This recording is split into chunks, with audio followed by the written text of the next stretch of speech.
कहते हैं, गांव की जिंदगी शहर से बहुत ज्यादा अलग होती है।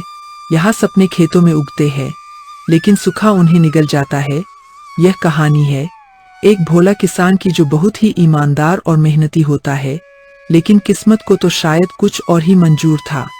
हे भगवान, 3 साल हो गए मेरे खेत में फसल नहीं हुई है, लेकिन मैं लगातार मेहनत करता हूँ, लेकिन बारिश न होने के कारण जमीन बंजर हो रही है और मैं तो अपने बेटे की स्कूल की फीस भी नहीं भर पा रहा हूँ। लगता है मेरे बेटे का बड़े आदमी बनने का सपना शायद सपना ही रह जाएगा। तभी भोला की पत्नी कहती है, अब तो घर का राशन भी खत्म हो गया है, अब हमें शायद भूखा ही रहना पड़ेगा। नहीं नहीं भाग्यवान, ऐसा ना कहो, मैं कुछ करता हूँ। तुम ऐसा करो, खाना बनाने के लिए तैयारी करो, मैं जमींदार के पास जाता हूँ, शायद वह हमारी कुछ मदद कर दे। मुझे नहीं लगता कि वह हमारी कुछ मदद करेंगे, क्योंकि जो उधार हमने पहले से ले रखा है अभी तक हम उसे चुका नहीं पाए हैं। फिर भी भाग्यवान, मैं एक बार जाकर देखता हूँ। भोला इतना कहकर जमींदार के घर पहुंच जाता है और अपनी कहानी जमींदार को सुनता है, लेकिन जमींदार पैसे देने से मना कर देता है। तभी भोला कहता है, मालिक, सिर्फ इस बार थोड़ी दया कर दीजिए, आपका सारा कर्ज इसी महीने में चुका दूंगा। भोला मंगत लाल से विनती करने लगता है। तभी मंगत लाल कुछ सोचता है, क्योंकि मंगत लाल अमीर होने के साथ साथ लालची भी था। मंगत लाल ने कहा, हाँ हाँ ठीक है, मैं तुझ पर दया कर देता हूँ, लेकिन भोला याद रखना, यदि इस महीने कर्ज नहीं चुका पाया तो तेरी सारी जमीन मेरी हो जाएगी। बोल बोल भोला, चुप क्यों है?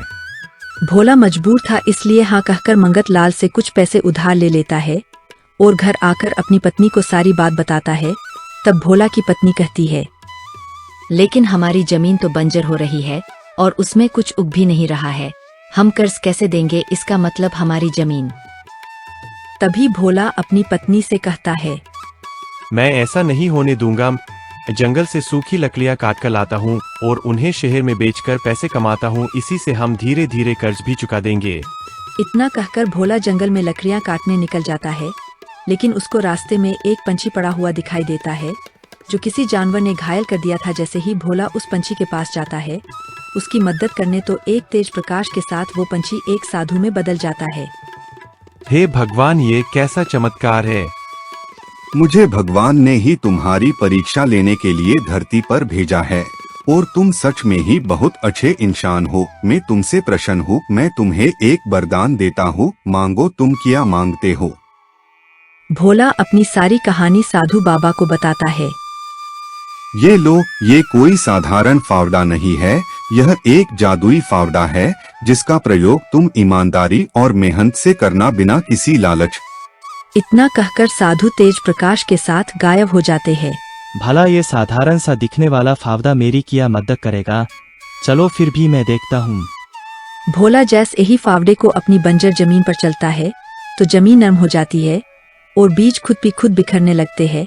भोला ये सब देखकर बहुत ही खुश हो जाता है और घर जाकर अपनी पत्नी को सारी बात बताता है। दूसरे दिन भोला जैसे ही खेत पर जाता है, फसल काटने के लिए तैयार थी।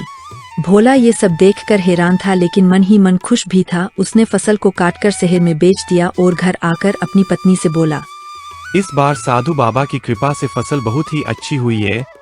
अब मैं सबसे पहले मंगत लाल का कर्ज चुका देता हूँ, नहीं तो वो लालची मंगत लाल हमारी जमीन हड़प लेगा। भोला मंगत लाल का कर्ज चुका देता है और अपने घर चला जाता है। तभी मंगत लाल सोचता है, इसके पास इतने पैसे कैसे आए? जरूर कोई चाल है, मैं आज रात ही इसका पता लगाता हूँ। मंगत लाल रात को भोला की जासूसी करने लगता है। तभी भोला अपनी पत्नी से कहता है, अगर साधु बाबा ये जादुई फावड़ा देते तो हमारी जमीन उस लालची मंगत लाल के हाथों में चली जाती। ओह, तो ये बात है जो भोला इतनी जल्दी मेरा कर्ज चुका पाया है। मैं भी तो सोचूं, भीख मंगे के हाथ कौन सा खजाना लग गया है। मुझे आज रात ही ये जादुई फावड़ा चुराना होगा। मंगत लाल फावड़ा चुरा लेता है और सुबह अपने खेतों में जाकर फावड़े से खोदने लगता है।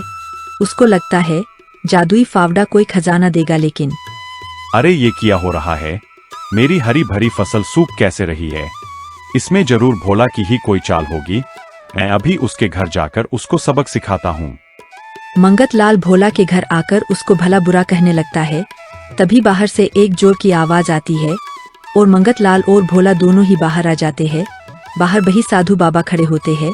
इससे पहले भोला कुछ कहता साधु बाबा बोले, मंगत लाल, मैंने ये जादुई फावड़ा भोला को दिया था, लेकिन तुमने अपने लालच के चलते इसको चुरा लिया। भोला एक ईमानदार आदमी है, इसलिए उसने इस फावड़े का प्रयोग ईमानदारी और मेहनत से किया, तो आज भोला अपनी परिस्थिति सुधार चुका है।